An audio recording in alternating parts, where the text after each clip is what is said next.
Hey, welcome to our channel. Make sure to subscribe and turn on the bell so you never miss our latest content. I walked through the gate with a faint smile on my face. The click of the latch behind me sounded different this time. Final. Not like the end of something, but the beginning.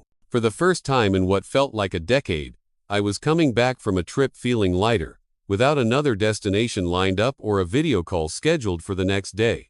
This time, it was London.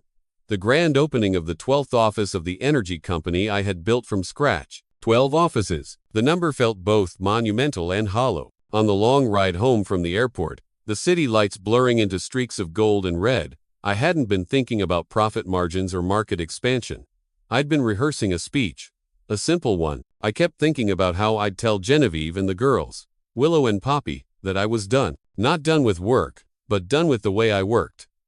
I wanted to change the routine. Leave the office at 5. Pick the kids up from school. I wanted to make up for lost time.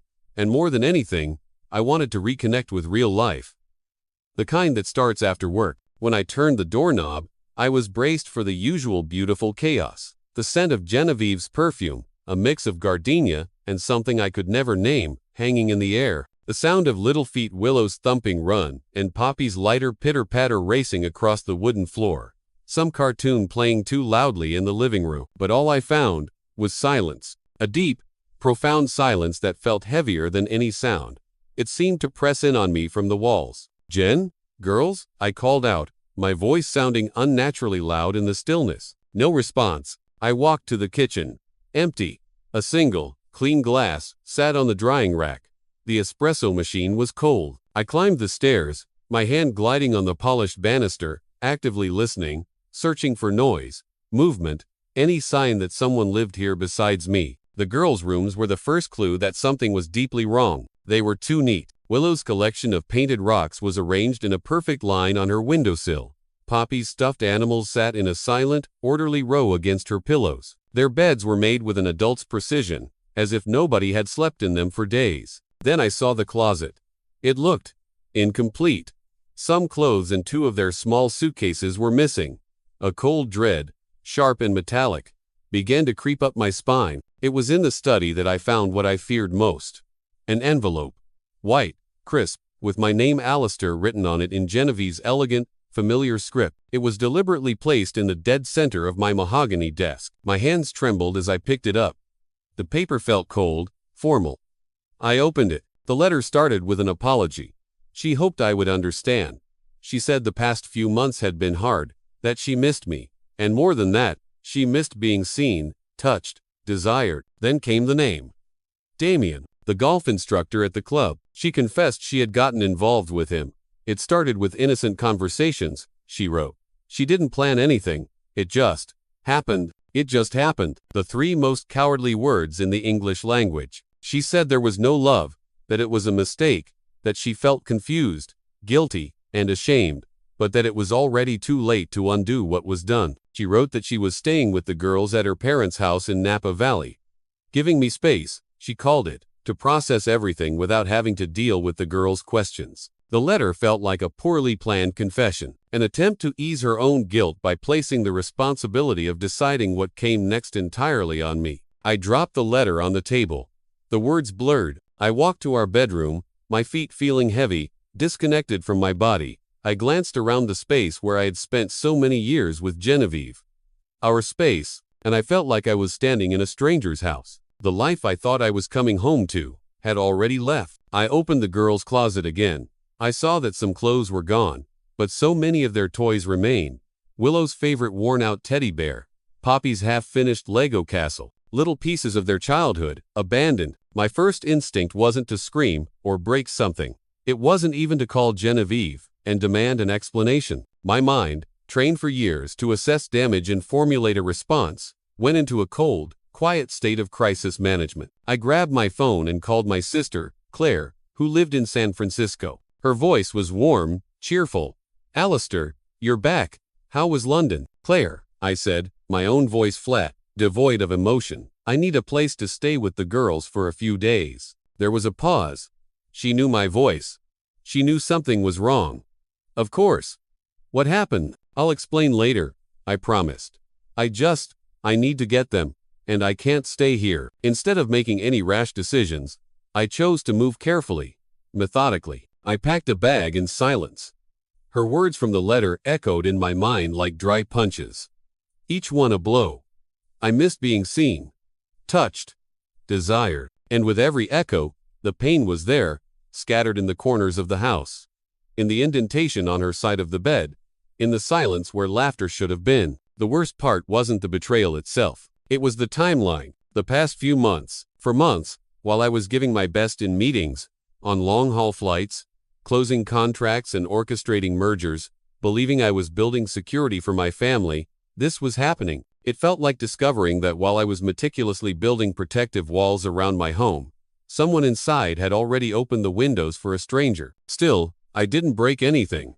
I didn't yell. I didn't call her. I understood, with a terrifying clarity, that any conversation at that moment would be useless. The damage was already done. All that was left was to protect what still made sense, my daughters. And for that, I needed to be strong. The following days were a blur caught between a suffocating silence and the need to keep going. I barely slept. When I closed my eyes, images invaded my mind. Images I wished I couldn't conjure. Genevieve smiling at another man, holding his hands, surrendering to him in a way she hadn't with me for a long, long time. That ate away at me in a way even my worst business failures never could. This wasn't a loss of profit. It was a loss of history, a loss of self. But I couldn't afford to be just a wounded man. I needed to be a full-time father. The girls were still with their grandparents in Napa Valley, and I used those few days to organize my next steps. Slowly, but precisely. Divorce was inevitable. I saw that immediately, but that didn't mean I would rush through it recklessly. I had already seen too many friends lose themselves in bitter legal battles that destroyed entire families, leaving children as collateral damage. I wouldn't let that happen to Willow and Poppy. I refused. On a regular afternoon, while waiting for the coffee to finish brewing at Claire's apartment, my phone rang. It was Andrew, an old acquaintance from the golf club. Just a casual call, someone I hadn't spoken to in months. It was a short, meaningless conversation about business, about the weather.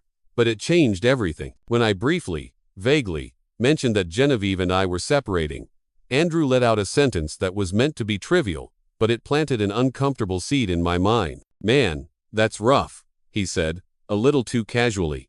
"But look on the bright side. You were just one more on Damien's list." I froze. My hand holding the coffee cup stopped mid-air. "What did you say?" I asked, my voice low. Andrew immediately started to backpedal.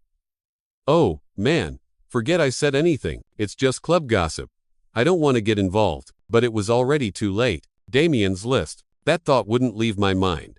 In the following days, I couldn't focus on anything else. I kept replaying those words. I wondered if Genevieve knew who Damien really was. Did she have any idea of the kind of history he carried? And if she didn't know, why did she let herself get involved so easily? My head was full of assumptions, of dark, swirling possibilities. I decided to stop imagining and start acting. I called a corporate lawyer I trusted and asked for a recommendation. I needed a good private investigator, a discreet, experienced professional who had worked for other businessmen in the area. I met with him the next day, a man named Harris. He was quiet, observant, and asked few questions. I gave him a name, a location, and a time frame. I told him I wanted everything. The report arrived in my inbox less than a week later, a password-protected PDF. I waited until late that night. After Claire had gone to bed, I sat in the dark living room, the only light coming from my laptop screen, and I opened the file. I spent the whole night reading every line. Harris had been thorough. He discovered that Damien had already been involved with at least 3 other married women from the same club. In 2 of those cases, divorce followed. The information included text message records, photos, and even an informal complaint that had been filed with the club administration, which, of course, chose to bury it to avoid a scandal. The pattern was always the same. He would approach them during lessons, offering extra attention and a listening ear. He was charming, attentive, filling a void he was skilled at identifying. Then came the discreet invitations, the secret meetings. He made them feel seen. I felt my stomach churn. Genevieve hadn't been the first, and she probably wouldn't have been the last. What she thought was a unique emotional connection was likely a recycled script. A game he played, She didn't fall into a trap out of pure naivety. She gave in. She knew it was wrong, but she went ahead anyway. But this was different. This wasn't just a mistake, it was a predation. Even faced with this new, sickening layer of pain, I stayed focused. This information wasn't a weapon for revenge, it was a tool for protection. I would use this wisely. The next morning, I forwarded the entire report to my lawyer, a sharp, ethical woman named Evelyn Reed. Her reputation was for being firm, but fair. My plan was laid out with the same precision I would use for a corporate takeover. I don't want to humiliate her, Evelyn, I stated, sitting across from her in her sterile, high-rise office. I don't want to ruin her image in front of the girls, but I need to protect my rights. This evidence, it's enough to ensure the girls will spend more time with me, at least until things can be calmly discussed again, once the dust settles. Evelyn reviewed the material. Her expression never changed, but I saw a flicker of something in her eyes. She agreed with the approach and began preparing the documents. Throughout this entire process, I thought constantly about the girls.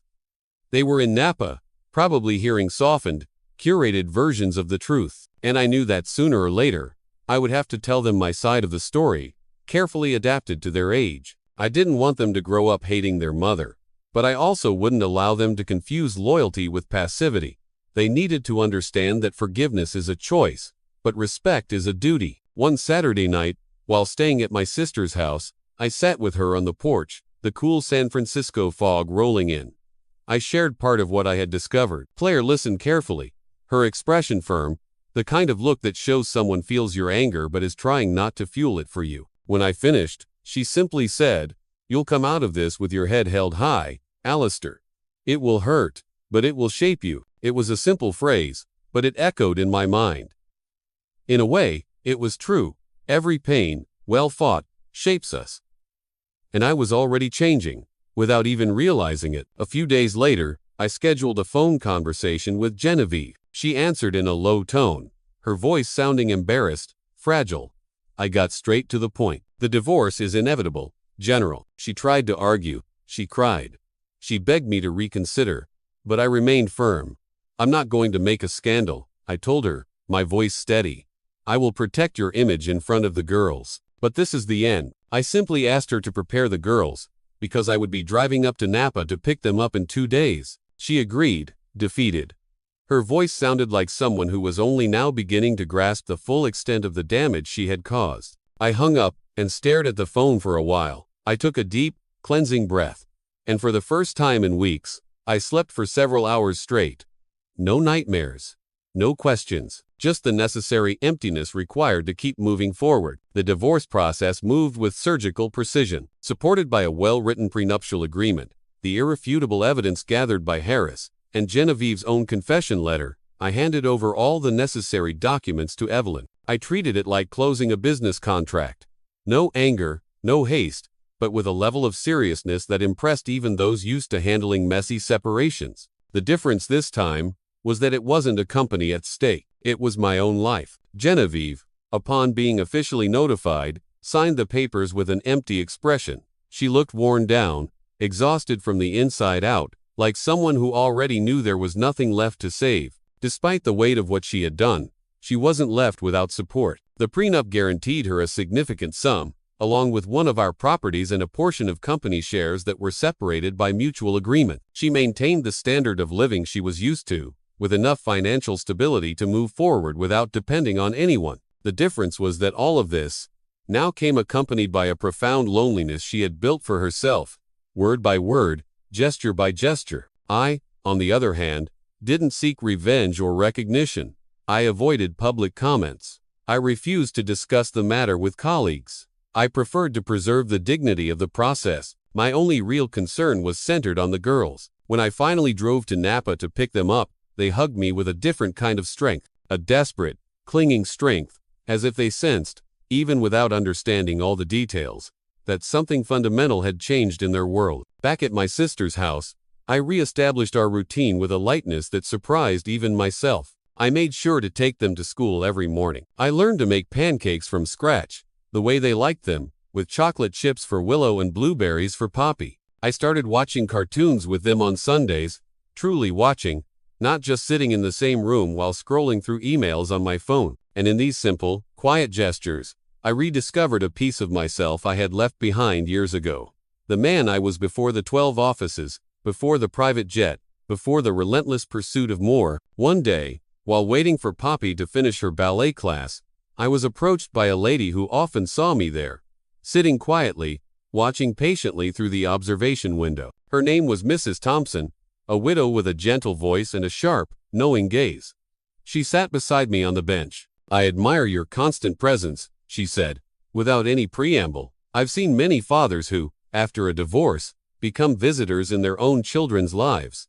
But you seem different." I smiled gratefully, a genuine smile that reached my eyes. I didn't talk much. I just said, "I need to be more than a weekend dad." That unexpected conversation made me realize how much my public image had changed. I wasn't just the CEO with an office in New York anymore. Now, I was also the man who cared, who chose to be present, the man who was relearning how to be a full-time father. Meanwhile, Genevieve was facing the other side of the coin. She continued living in the large house we had bought together, but the rooms, I heard through Claire, now felt too big, too empty. The frequent parties she used to throw disappeared. When she went out, she felt eyes weighing heavily on her. Stories about Damien had begun to circulate, how he had gotten involved with other married women. Whispers about how he had taken money to stay quiet. Some of her friends, even without saying so directly, gave subtle signs of suspicion, as if waiting for her to fully accept the role of the villain. The only thing she preserved with dedication were the visitation times with the girls. She made sure to pick them up punctually, prepared their favorite meals, bought them books. It seemed like an effort to compensate for her mistake with presents. The girls, although young, felt the tension, but they also saw the effort both of us put in to keep things as normal as possible. I never spoke badly of Genevieve in front of them. When Willow asked why Mommy and I no longer slept in the same house, I knelt down to her level. Sometimes, I explained carefully, even when two people love each other very deeply, they find that they need to follow different paths to be happy. She stayed silent for a moment, processing this. Then she smiled a small, sad smile and hugged me. With time, I also stopped going to the club. I swapped golf lessons for morning hikes in the hills overlooking the bay. I stopped attending social events and focused on work only during office hours. My company now followed more human hours. Meetings ended earlier. Lunches were replaced with walks with the girls. I was not trying to erase the past. I was trying to rebuild a future where I could feel whole again. And even with everything I had lost, I knew I had something of immeasurable value right here, in my hands. And protecting that had become my daily mission. A few months had passed since the divorce was finalized. The routine was more balanced. The girls seemed adjusted to the new dynamics, and I was starting to feel a strange, unfamiliar calm. It was a peace that came slowly, without big celebrations, simply marked by the absence of chaos. I no longer woke up with a heavy chest. I had gotten used to the idea that life doesn't always follow the expected script. The pain that once filled every corner of my world was now just a shadow trailing behind me. It was still there, but it no longer dictated my steps. It was on a regular afternoon, while organizing some school papers for the girls, that I received an unexpected message. It was from Genevieve. "I need to talk to you. Not on the phone. I need to see you in person. I need to say something while looking into your eyes." I hesitated before replying. A part of me wanted to refuse, to say that everything that needed to be said had already been written in legal documents. But another part, a quieter, more mature part, knew this was necessary. I eventually accepted. We agreed to meet at a quiet park, far away from familiar eyes. When I arrived, I saw her sitting on a bench, holding her hands tightly in her lap, like someone fighting against her own anxiety. She looked thinner, her face tired in a way that makeup couldn't hide. When I approached, she lifted her eyes. For a moment, we both remained silent. There was no intimacy between us anymore, but there was a shared history, and that alone justified the meeting. She got straight to the point. "I'm not here to ask for a reconciliation," she began, her voice barely a whisper. "I know I broke something that can't be rebuilt with words." She took a shaky breath. I wanted to apologize.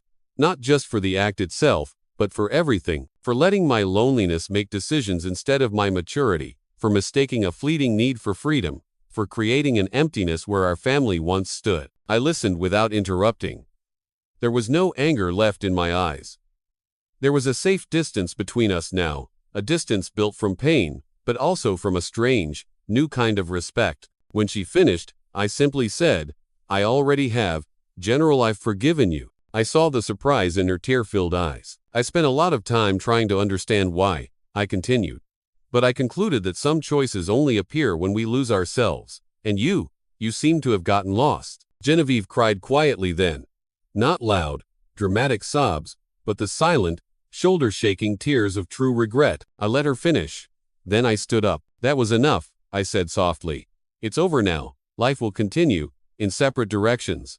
But you are still the girl's mother, and that requires a kind of bond that doesn't depend on romantic feelings. It requires maturity." She nodded silently, wiping her eyes. That meeting didn't bring back what was lost, but it restored dignity to both of us. It was the necessary final mark, the closing of a painful chapter, that allowed each of us to finally move forward without carrying the crushing weight of silence. After that day, we no longer exchanged long messages. Only communications about the girls, brief and kind. Genevieve seemed calmer. She started picking up the girls more often, helping with their homework, attending school meetings. I observed everything from a distance, without judgment. I knew that true regret doesn't just apologize. It changes behavior. As I rebuilt my life with the girls, I also reorganized my priorities at work. I started working fewer hours. I invested in a small tech company focused on sustainability. I decided to pay more attention to the human side of business. My reputation as a relentless executive gave way to a more balanced, more human image. Employees even began commenting that I seemed like a different man, and indeed, I was. The scars I carried had become my compass. During a business trip to Seattle, while passing through the restaurant in my hotel lobby, someone called my name. "Alistair. Alistair Thorne?" I turned. It was Mark, a former employee from the golf club who now worked as a manager here. We talked for a few minutes, recalling old situations, until Mark casually mentioned something that made my world spin on its axis. Unaware of the direct connection to my past, Mark said that Damien had been fired a few months back for reasons that went far beyond inappropriate relationships. He explained that Damien intentionally targeted married women, and once the affairs progressed, he started threatening them with exposure. In exchange for his silence, he demanded favors, expensive gifts, even money. Mark said he heard strange stories from at least 2 women who had gone through this, but none wanted to file an official report out of fear of public exposure. The club preferred to pay him severance and cover the whole thing up discreetly to protect its wealthy clientele. I froze right there in the middle of the bustling lobby. This brought a new, horrifying perspective to everything I had lived through. For the first time, I considered the possibility that Genevieve had, in part, been manipulated. Maybe not from the very beginning, but somewhere along the way with Damien, she might have felt pressured, cornered, trapped by a man who knew exactly where to push. I remembered the letter she wrote, the confusion in her tone, her clumsy attempt to explain without seeming defensive. Perhaps she hadn't fully understood what she had gone through herself. Perhaps she was afraid to admit just how vulnerable she had become. During the flight back to San Francisco, I remained completely silent, staring out the window at the clouds below. I reflected on everything I didn't know. I didn't look for Genevieve to confront her with this new information. I didn't dig further into the past. I knew that even if I had the complete, absolute truth, it wouldn't change the facts. The marriage was over. The consequences existed, but something inside of me changed. I began to view the story with more compassion. She made a terrible mistake, a life-altering one. But maybe she was too hurt, too lost, to act clearly. Maybe she was lonelier than even I had imagined. On an ordinary night, sitting at the dining table with my daughters, while Willow talked excitedly about a school project and Poppy asked for help with her math homework, I smiled, a real smile, full of a quiet, unshakable joy. I realized that the love I had built with them had survived the storm, and that was what mattered. After putting them to bed, I went to my room. I opened the notebook where I used to jot down business ideas, but where I now wrote my thoughts. I wrote something that needed no editing, no second draft. Not every betrayal begins with desire. Sometimes, it starts with silence. I closed the notebook, turned off the light, and slept with a clear conscience, because in the end, what I had built with honesty, with presence, and with love, no one could ever destroy.